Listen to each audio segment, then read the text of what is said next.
This episode of The Partially Examined Life is sponsored by GiveWell.org. Get your first-time, high-impact donation matched up to $100 before the end of the year. This episode is sponsored by BetterHelp. Give online therapy a try at betterhelp.com/partially and get on your way to being your best self.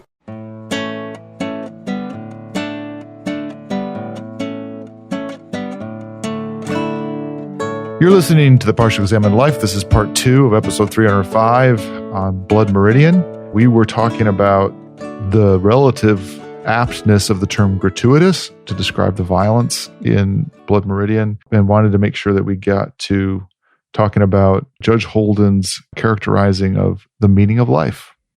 Okay. Shall I set us up for a little bit of that?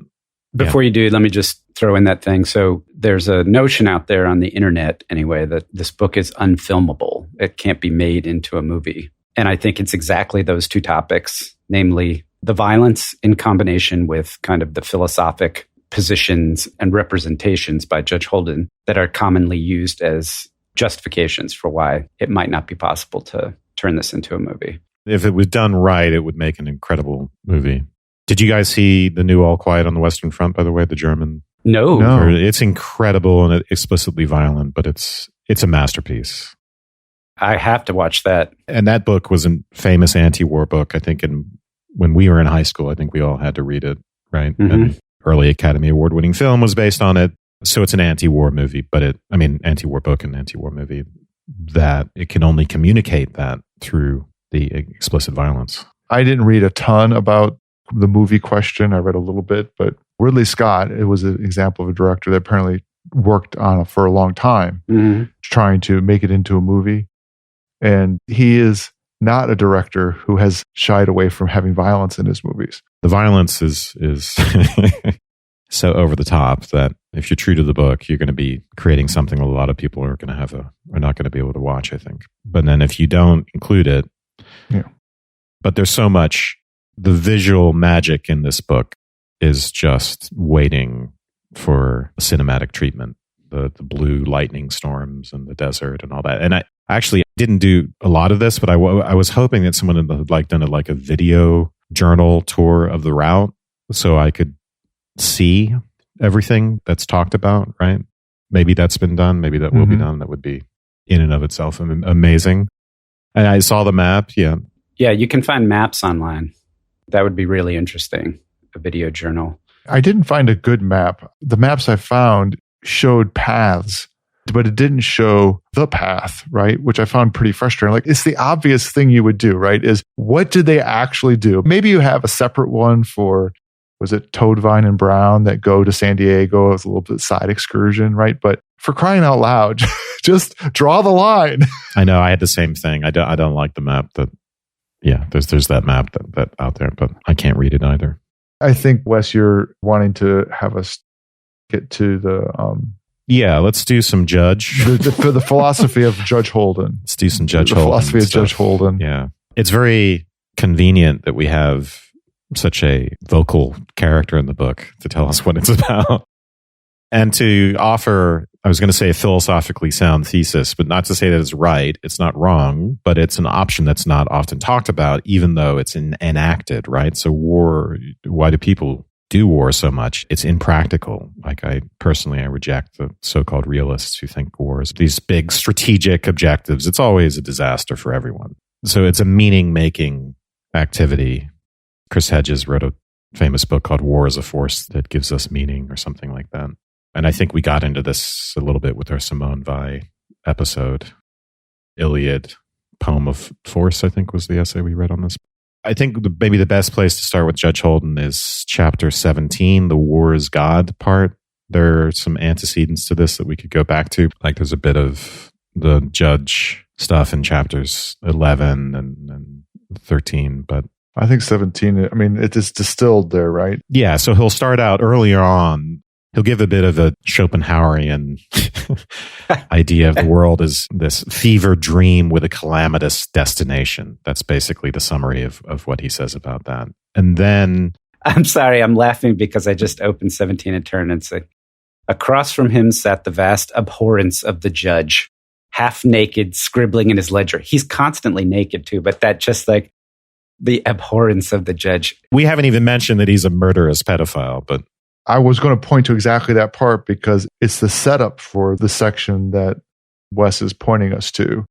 They're sitting around the fire, and it begins with the vast abhorrence of the judge. To me, that's the beginning of the section. Yeah, because there's kind of two campfire scenes in this chapter, and the one that I just talked about with the world is a fever dream is the first one, and the second one is the war is God part. Mm-hmm. So I forget where the abhorrence thing is, but it's on page 243 in this version of the book. So let's give a little bit of this argument. Basically, Jackson has said something about living by the sword, dying by the sword. A rare moment where someone in the book is moralistic about violence. And the judge is basically going to say something like, war is actually the telos of men. It's kind of his built-in end. So he'll say, it makes no difference what men think of war, said the judge. War endures. As well ask men what they think of stone. War was always there. Before man was, war waited for him. The ultimate trade awaiting its ultimate practitioner. That is the way it was and will be, that way and not some other way. And then he kind of teases Brown, it's your trade, we honor here, mine too. And Brown's like, what's with all the notebooks then? Why are you sketching and being a botanist and being a geologist and all that? And he'll say all other trades are contained in that of war. And then he'll say war endures because young men love it and old men love it in them. I think that's a great, great line. Yeah. And then the idea is that, so why is it the telos of man? Because man is a creature of play. This is the weird inversion of Nietzsche on the aesthetic and on sublimation, right? The idea is that, yes, men are creatures of play and play is nobler than work, but the ultimate manifestation is in the game. In games, the higher the stakes, the more worth they confer on the participants and the more agency the game they confer on participants. So he'll say all games aspire to the condition of war. For here, that which is wagered swallows up game, player, all. We should read that paragraph. Yeah, why don't you do that? And then, yeah. Men are born for games, nothing else.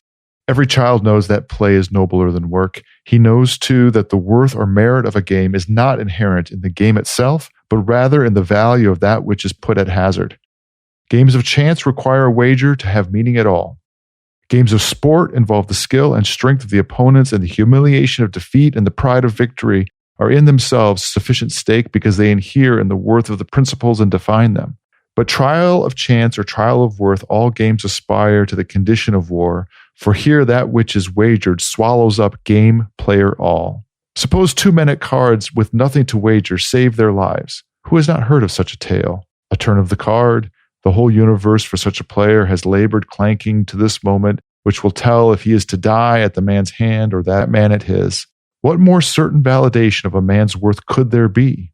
This enhancement of the game to its ultimate state admits no argument concerning the notion of fate. The selection of one man over another is a preference absolute and irrevocable, and it is a dull man indeed who could reckon so profound a decision without agency or significance, either one. In such games as have for their stake the annihilation of the defeated, the decisions are quite clear. This man holding this particular arrangement of cards in his hand is thereby removed from existence. This is the nature of war, whose stake is at once the game and the authority and the justification. Seen so, war is the truest form of divination. It is the testing of one's will and the will of another within that larger will, which, because it binds them, is therefore forced to select. War is the ultimate game because war is at last a forcing of the unity of existence. War is God. The interesting idea here is that we think of the unifying force in the world as love, or natural equivalent of that, right? Natural forces that bind. Bring things together. Yeah, bring things together, unify and synthesize. But here, the idea is that war does that. It's not mere annihilation because it involves this contest of wills that binds two wills to a larger will. This also sounds kind of Schopenhauerian in a way. Mm-hmm. You know, it's almost like an anti-Hegel type of thesis. You know, he's anti-Nietzsche and he's anti-Hegel in that the master-slave dynamic, it's not that mutual reciprocity, right, in which there's some level of equality reached between the two participants and their mutual recognition, kind of parallel to a planetary orbit that doesn't swallow up the planet. Rather, this is sort of the theory of the master, which is that you simply overpower the slave. And that's the unity, right? You get a unification of the self through that overpowering. But the one other thing I want to say about this is that the idea of the game here is that when you're playing a game, if you think of the world in a deterministic way, everything that's happened is the result of the causal matrix in which you exist. All the previous things that have happened in the world come to that point, and it's predetermined in some sense. And the game player embraces that moment. They say, okay, I'm going to play a game of luck. In No Country for Old Men, right? It's just the flipping of the coin. It's kind of a pure version of that. I'm going to play a game of luck in which the stakes are ultimate.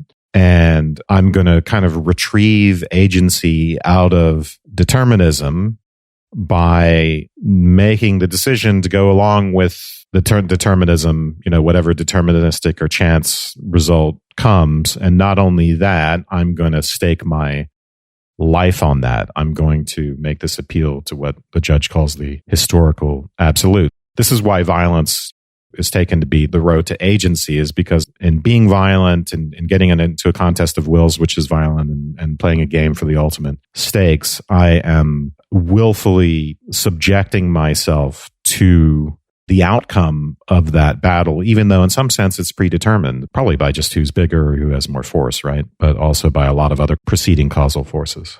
So I'm sure that as Dylan was reading it, all the folks listening jumped out of their chairs to make the connection to No Country for Old Men with Anton Chigurh and the flipping of the coin, right? Because he essentially is the embodiment of this thesis in that context. A couple of things I want to say about this. So first off, I caution the listener against the concept here of he's talking about war, because he's not talking about war in the sense of nation against nation or army against army. That's not the way he's characterizing it. He's talking about it's the state of nature, right? The war of all against all. It's got more of that kind of a flavor. And, when he talks about the war consuming the players and the game, and the reason why it's important to talk about the two individuals testing their wills against each other as part of the larger will is that when one is destroyed, there's no more game. Like if we play chess and Dylan beats me, the game still exists, I still exist, and we can play another game or somebody else can play chess. It's that war constitutes an irreducible and unique particular event. Like the normal stakes of a game, what's at stake, he says? Well, the humiliation of defeat and the pride in victory, right? And you can get that out of a game of like Hearts or Pinochle or whatever. The silliest game, Monopoly, we get some of that. And so something's at stake. And the question is, the game becomes better and better the more you raise the stakes. So if you raise it to the level of life and death, then you've enhanced the game. And so you validate. This is all about the validation of the worth of the participant, right? Mm-hmm. The pride and victory. This is how you endow yourself with worth and agency. And the only way to maximize that is to take the ultimate risk of death and engage in this violent struggle. Annihilation must be the stake. Yeah.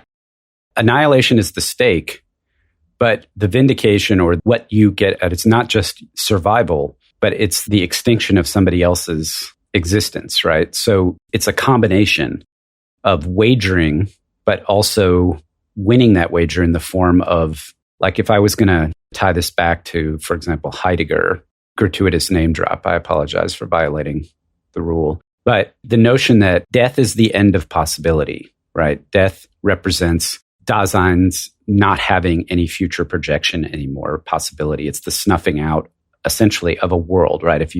There's an old Jewish thing.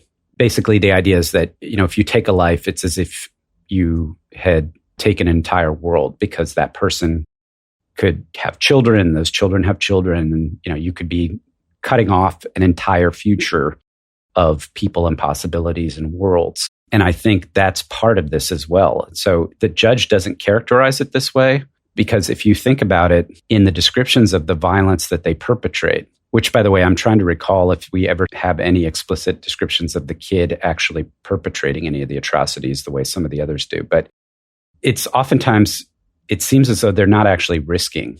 In some cases they are, but when they slaughter the peaceful Indians in their village, there's no real risk to them. And so there's kind of a betrayal of this notion. The judge is speaking out of two sides of his mouth. Now, you could say that that's not the judge, that's Glanton that's doing that and what have you. But there's something specious about this characterization that doesn't sit with me. I mean, they do get messed up pretty badly by Apaches and by General Elias's men. They can. There are situations where they're testing their will against the others in the ultimate game, and there are others where they're not. That's not war. What I'm saying is they're not at war all the time in this book. They're perpetrating massacres. I think you're right that Holden is, what he means by war is rather expansive, and war of all against all, and it can be a massacre. It could just be completely overpowering your quote unquote enemy, or which could be a child, right? He's killing children as well, and being a pedophile, and I mean, even though there's a condition of one against the other, it seems to me that it's, in his characterization, it's all about the hazard of you yourself. And I think it's right. This isn't geopolitical confrontation kind of war. This is one individual against other individuals or circumstances in which you put your own existence. The stakes of moment after moment are your own existence itself. And the part that would link up with other people is your annihilation of another is only more validation of your winning. It's not glory exactly. No. That's not what's won, right? But it's agency and autonomy, I think. It's agency and autonomy. And your killing of other people is a activity of your agency and autonomy. It's important to mention that because there are ways that you could risk your life without confronting somebody else where they would be risking theirs in the same endeavor. Like you can do extreme stunts or climb mountains or do, and that's not what he's talking about. I wondered about that a little bit with asking the question about nature. So you raised the question of like free solo. You're going to go and you're going to climb El Capitan in one shot without any safety equipment, right? This is what Alex Honnold did. And extraordinarily risky for most people, arguably very risky even for someone like him. And part of that, free soloing, part of the deal is the stakes. It's clearly part of the deal for free climbers is the stakes. And in here, we talked a lot about nature and the kind of suffering and gauntlet and experience that nature presents. And I think Holden could imagine it that way, that they're surviving through the desert was part of that. I don't know that he does. I am trying to think of his interaction with nature in this respect is in terms of consuming it sort of as a scientist, as a paleontologist, and writing it down and stuff like that. And I see that as, again, a kind of consumption of it. I don't see anything in here that I remember of Holden. Maybe he does. So I think I can help us with this because maybe, but it kind of ties together what we were just talking about as well with agency and autonomy. Because remember that philosophically, we should keep in mind what the rival explanation of autonomy is, which is precisely the opposite. We are autonomous when we're behaving ethically, or behaving morally. And according to Kant, that's because we are in a way following laws issued from within. But even in Leibniz and previous philosophers, the idea is that there's autonomy in reasoning. We can be responsive to reasons. We can be responsive to insight into what is good for us. And there's freedom to be had in that. And then the rest is heteronomy, including violence or greed or whatever. That's when we are living at the behest of objects of desire or hate or whatever. We are strung along by them. And the judge will explicitly reject this in another passage just after the one we read. I'm going to go ahead and read this as well because I think it's important. Moral law is an invention of mankind for the disenfranchisement of the powerful in favor of the weak. So sounds very Nietzschean. Yes. I think it's a red herring because I think the judge is the anti-Nietzsche. But going further, historical law subverts it at every turn. Historical law, which I read as determinism, destiny in the sense of causal determinism. A moral view can never be proven right or wrong by any ultimate test. A man falling dead in a duel is not thereby to be proven in error as to his views. His very involvement in such a trial gives evidence of a new and broader view, the willingness of the principles to forgo further argument as the triviality which it in fact is, and to petition directly to the chambers of the historical absolute, clearly indicates of how little moment are the opinions and of what great moment the divergences thereof. For the argument is indeed trivial, but not so the separate wills thereby made manifest. Man's vanity may well approach the infinite in capacity, but his knowledge remains imperfect, and however much he comes to value his judgments, ultimately he must submit them before a higher court.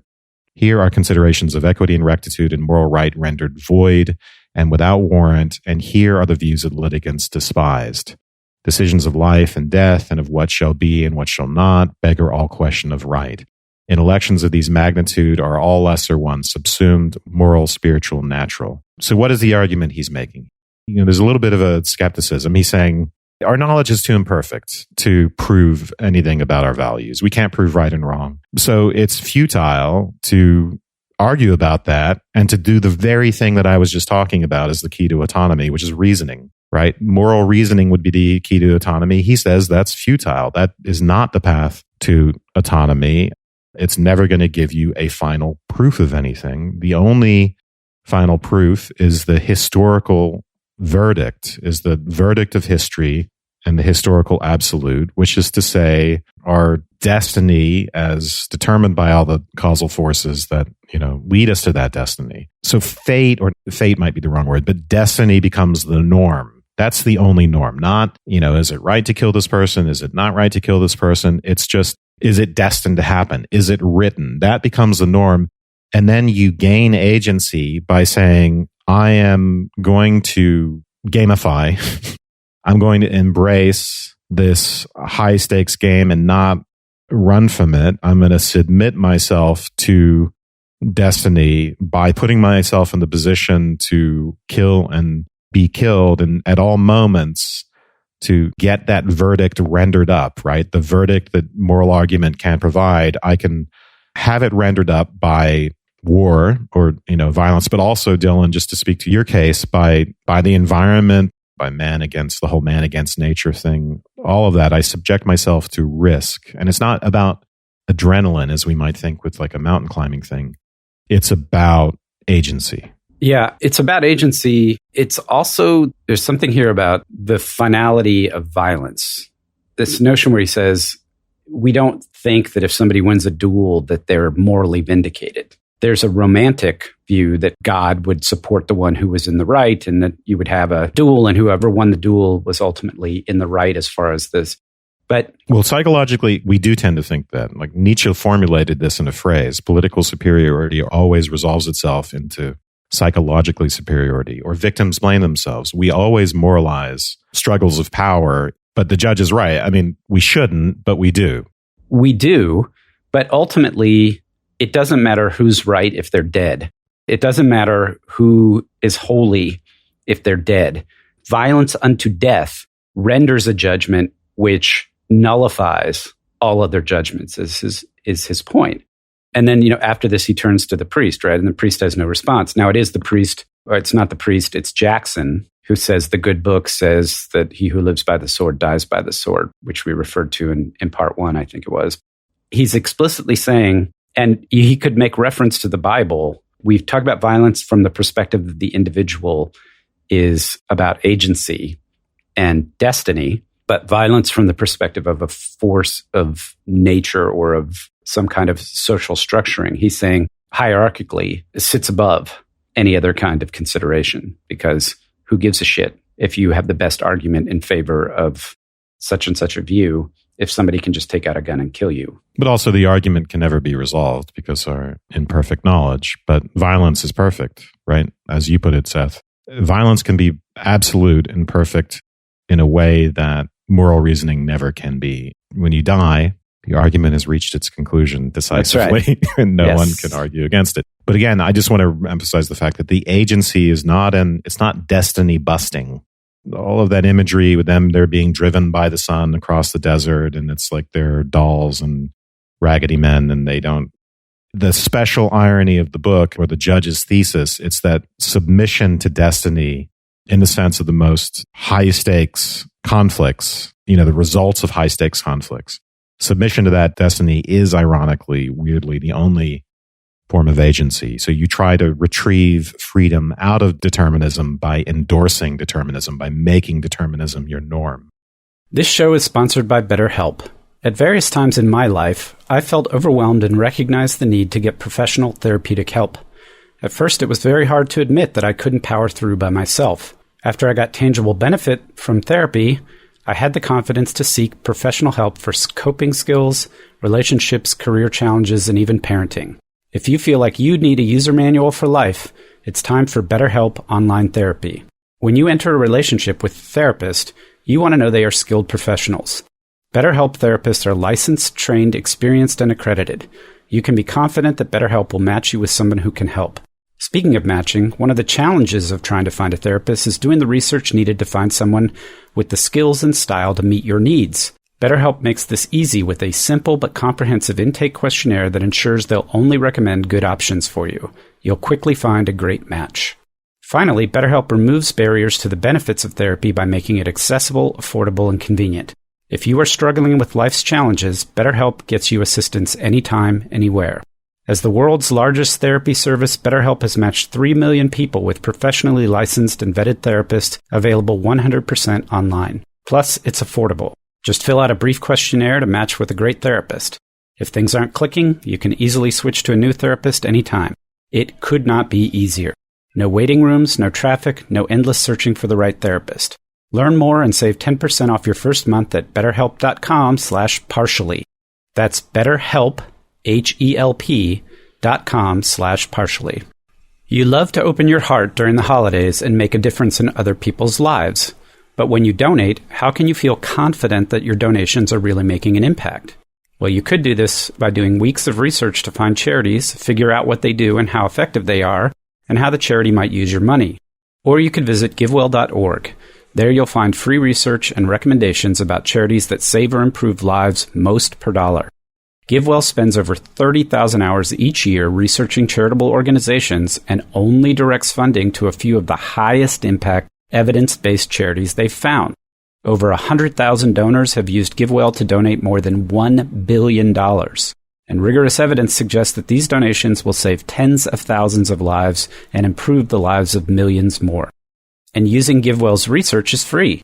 GiveWell wants as many donors as possible to make informed decisions about high-impact giving. They publish all of their research and recommendations on their site for free. No sign-up is required. They allocate your tax-deductible donation to the charity you choose without taking a cut. The easiest way to give via GiveWell is their Top Charities Fund.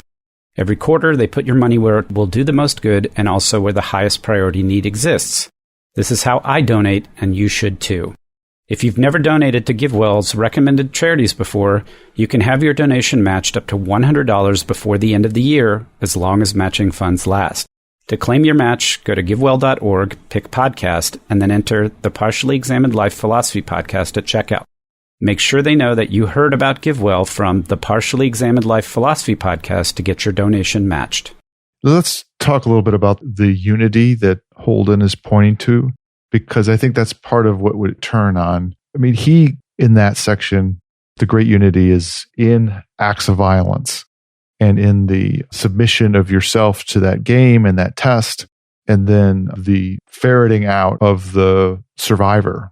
I guess I would say the winner. As you pointed out, your destiny goes through that cauldron of violence. The moral unity that you were referring to, Wes, I think that's the right one, that in fact, the judge responds to, is one that says that the unity that we would aspire to involves other people in a fundamental way. And I think that in the way Holden is talking about it, other people are just incidental. The fact that they are other human beings doesn't matter at all because it has to do with your destiny. The difference here seems to me is his formulation is one that is completely solitary. You are a lone entity in the world, and the world is sort of incidental. In fact, in the particulars of it are sort of incidental to your existence. You are just in a ongoing endeavor to fulfill your destiny, to get as far along in it as possible. But there's no notion that there is something greater than outside of you, or the notion that other human beings in particular have any factor in your realization of yourself. Yeah. Nothing greater than history. I mean, the way he puts it is that yes, nothing the greater unity than history, is the unity of wills, testing one's will and the will of another within that larger will. The larger will is the unifying thing, right? For Schopenhauer, that was essentially God and the thing in itself. So it's a high stakes game. Seems like it's a struggle of will against will. One will is going to destroy and overpower the other will. The wrong master-slave dynamic, because then the will that destroys the other will doesn't get what it needs to continue its existence, which is recognition from the other. But in this case, the judge's theory is that, in fact, it is uniting and binding. And he'll allude to this again at the end of the book, by the way. In Griffin, he'll say blood is the only thing that can actually bind us together. So what is the uniting thing? Well, the larger will is destiny, those deterministic forces that will cause our paths to intersect, that cause the fates of two nations to intersect in such a horrible way. So the binding thing is history and deterministic forces. That's how we can be united in a violent interaction. So it's sick, obviously, but that's the theory. I agree. I'm just trying to understand its self-consistency. In the case of the universe being a contest of wills, it's important, I think, to remember that those wills aren't necessarily embodied by individuals. I mean, that's just a distinction almost without a difference, I think, for Holden. Well, the larger will is certainly not. Yeah. And then I think you're putting the question again of whether it can be man against nature, a struggle against a war in the sense of a struggle against natural forces of the desert or something like that.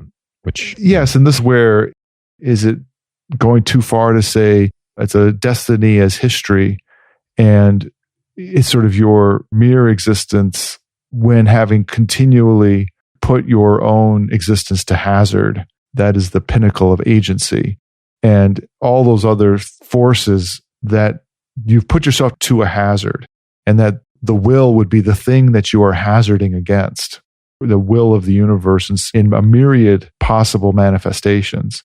But that's what it means to be. You and your own will have put yourself to a hazard, and that act of risk is manifest in being against another will, in the wind of some other will. In chapter 12, when the judge, what's the beef between the judge and the kid?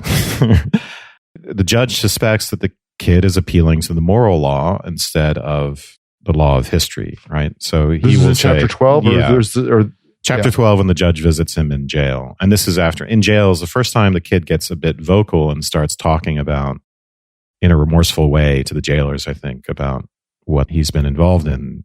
And then the judge will say things like, you alone shaped events on their calamitous course. You sat in judgment of your own deeds. You put your own allowances before the judgments of history, right? Which is moral reasoning type allowances. And therefore you poisoned the enterprise. You dishonored war. War is actually holy. War should have been the God that you were worshiping. And instead you went with morality. That's ultimately why it seems, it's a little unclear in the end if he kills a kid, but it seems that he does. That's his beef with the kid. He'll say at the end in Griffin as well, war is dishonored when its nobility is called into question. You become a false dancer and this and that. So the important, I think, point to take out of all of that, there's an implication in all this that goal-directed behavior is always heteronomy. So for instance, if you are a traditional moralist, you might say, well, being subject to my desires and to objects, and that's an unfreedom. But if I can reason and be responsive to other goals, higher goals, then there's freedom in that. And the judge's point is that any goal-directed behavior is subjection, unless the goal is submission to the judgments of history, submission to destiny. That's sort of the significance of the epilogue at the very end of the book, where the drilling of these holes, I think, seems less like the pursuit of some continuance than the verification of a principle, a validation of a sequence, and causality as if each round and perfect whole owed its existence to the one before it. So the Kantian idea is that autonomy through an internally issued law. Here, it's autonomy through behavior that is not goal-directed at all, except insofar as it's obedience to causal principles of history. Let's put it that way. I wanted to evaluate Judge Holden a little bit on this. Is he a good philosopher? There's two things that come to mind. One is to continue to pursue this question of the role of the other in our becoming full realizations of ourselves, okay? Which to me that's absent for him. But the other one is just evaluating like his own actions in the context of this war. Let's just take the example where he picks up the child, travels around with the child on his horse for a while until later he kills the child and scalps it, right? And this is like the lone survivor of a village that they've massacred, this child. Yes, lone survivor of a village that he's massacred. He basically picks up this kid as a kind of trophy along the way. There's a sense in which there's kind of sick notion that he's preserved this child from the massacre, but only to kill the child later on purpose. How is that a contest of wills? That is an example, and it seems to me Holden has numerous examples. It isn't putting himself to a hazard. It is just gratuitous domination and wanton violent domination, which isn't the same thing as putting yourself to risk and surviving the risk, surviving the hazard. Well, he's suzeraning. He's suzeraning the earth, right? Stuffing birds, killing birds, stuffing them. That which exists without my knowledge exists without my consent. Sketching things and then destroying them or scratching them out. That's the tension that I'm wondering about, is that the piece we've focused on for about the past 45 minutes, that seems to be one pole of his philosophy regarding the state of war. But the notion that nothing exists in the world unless I understand it and I comprehend it and I destroy it. I mean, he has this scene where he goes and he gathers all these things. He draws them out in his book, and then he goes and he burns all the artifacts themselves. That's his act of consuming the world into his own, his suzeraining it. To me, those two things are like separate philosophies, and there's a tension between them. It feels like not that Judge Holden has any, he has to be consistent. I mean, it seems to me that he's kind of fooling himself about the way in which he presents his romanticization of the world as war. Well, that was kind of what I was driving at earlier when I was saying that he's speaking out of two sides of his mouth. But I don't think the two things are inconsistent. As long as you continue to do that, it doesn't obviate that you can do despicable, and especially if you think that there's no morality, then it's irrelevant.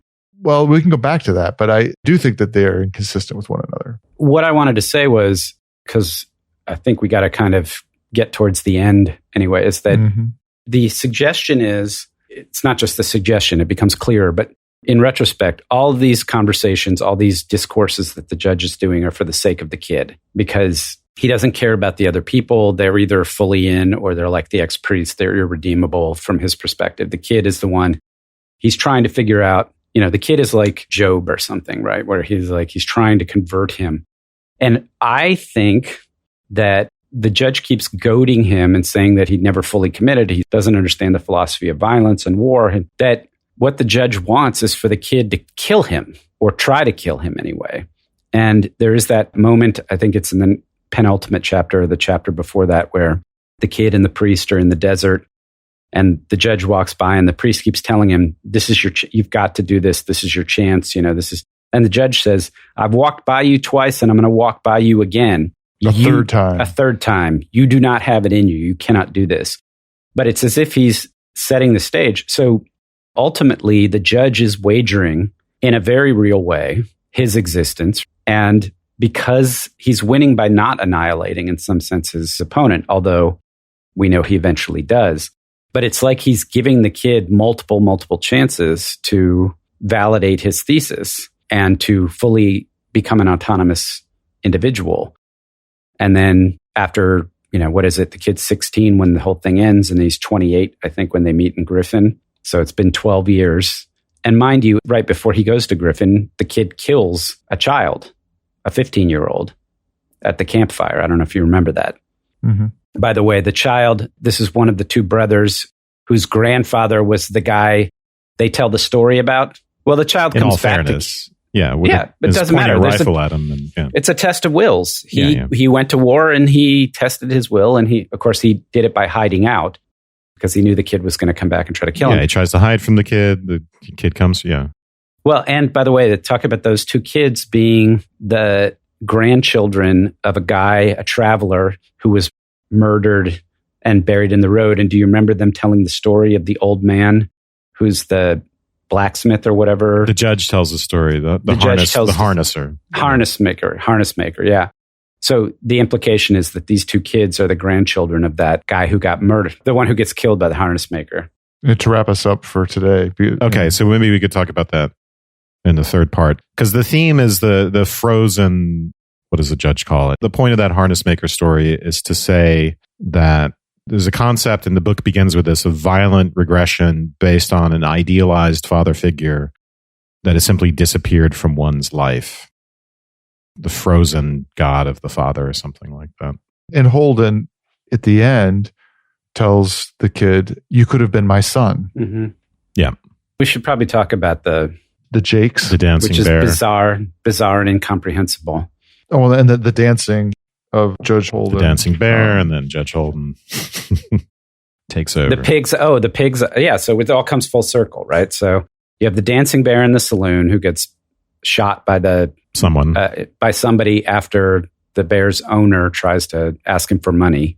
We have the previous bear that has pig eyes, and the judge having pig eyes, and then the judge has the conversation with the kid, who's now the man, although not capitalized at the way the kid is. K and kid is. The kid goes to the bathroom in the outhouse, and the judge is inside when he opens the door, naked.